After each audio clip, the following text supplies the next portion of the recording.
नमस्ते दोस्तों, मेरा नाम नीतीश कुमार है और मैं झारखंड से हूँ और ये मेरे लाइफ का फर्स्ट एवर परफॉर्मेंस है। तो मैं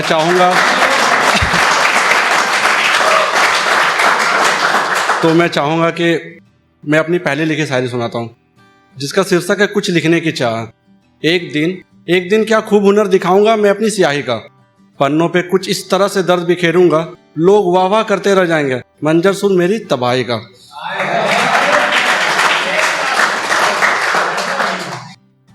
अब दूसरी शायरी मैंने तब लिखा था जब साल 2023 की नई शुरुआत होने वाली थी। तो कुछ इस तरह था कि थक गया हूं मैं अब तुम्हारे साथ बिताए उन लम्हों को याद करते करते, थक गया हूं मैं तुम्हारे साथ बिताए उन लम्हों को याद करते करते। काश तुम गले लगाओ और कहो चलो साल की नई शुरुआत पे 7 कदम ही सही पर तुम्हारे साथ चलते हैं। फिर इस शायरी का मैंने सेकंड पार्ट भी दिया, गुजरते हैं 6 महीनों में। तो कुछ इस तरह से है कि साल की नई शुरुआत पे 7 कदम साथ चलने का वादा मांगा था हमने तुमसे। साल की नई शुरुआत पे 7 कदम साथ चलने का वादा मांगा था हमने तुमसे। हमें क्या पता था गुजरते इन सालों में हमारा साथ कुछ यूं छूट जाएगा और तुम 7 वचनों के साथ 7 फेरों में बन जाओगे रकीब के साथ में।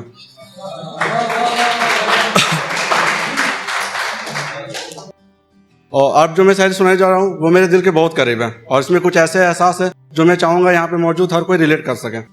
तो सुनिएगा कि यार अब किया हो तो कुछ वक्त लेके आना, यार अब किया हो तो कुछ वक्त लेके आना, संग मेरे बैठ के कर सको बातें, ऐसे कुछ शब्द लेके आना।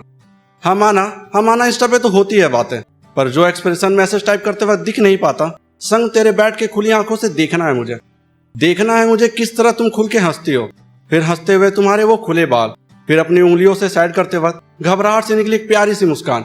बस इन्हीं सब पलों को अपनी यादों के संदूकों में कैद रखना है मुझे। यार अब किया हो तो कुछ वक्त लेके आना, संग मेरे बैठ के कर सको बातें, ऐसे कुछ शब्द लेके आना। देख मेरे पास महंगी बाइक या कार तो नहीं, पर हाँ अपने स्कूटी के पिछले सीट पे बैठा के घुमाना है तुझे। पूरी दुनिया जहान का तो पता नहीं, पर हाँ कुछ खास जगह से रूबरू कराना है तुझे, मिलाना है तुझे उन जगहों से जहाँ की वादियों में तेरा जिक्र रहा हो। यार अब किया हो तो कुछ वक्त लेके आना, संग मेरे बैठ के कर सको बातें, ऐसे कुछ शब्द लेके आना। हाँ करनी इतनी बातें कि चाय की प्याली तक ठंडी हो जाए, और तुम अपनी बातों में इतनी मसरूफ रहना कि तुझे पता भी ना चले कब तेरी चाय की प्याली बदल जाए। फिर एक सुनिएगा कि अगर जो लाओगे तुम उसकी शादी की खबर मुझ तक, तो फिर कसम से एक दीवाने की जान निकल जानी है इस जहान से, थोड़ी बहुत ही सही पर जो बची थी सीने में लगभग। पर एक वादा है हमारा, ये दिल ना लगाऊंगा किसी से दोबारा, ओढ़ लूंगा एक सादा लिबाज खुद पर, और देख के मुझे बेहाल कोई बेवफाई का दाग ना लगाए मेरी मासूका पर, इसलिए कोई पूछे तो कहता फिरूंगा हमारी महबूबा तो बावफादार थी, जाना जान छिड़कती थी मुझ पर, रस्मन ये बेवफाई का फर्ज तो हमने निभाया, उसकी सच्ची मोहब्बत का तिरस्कार कर।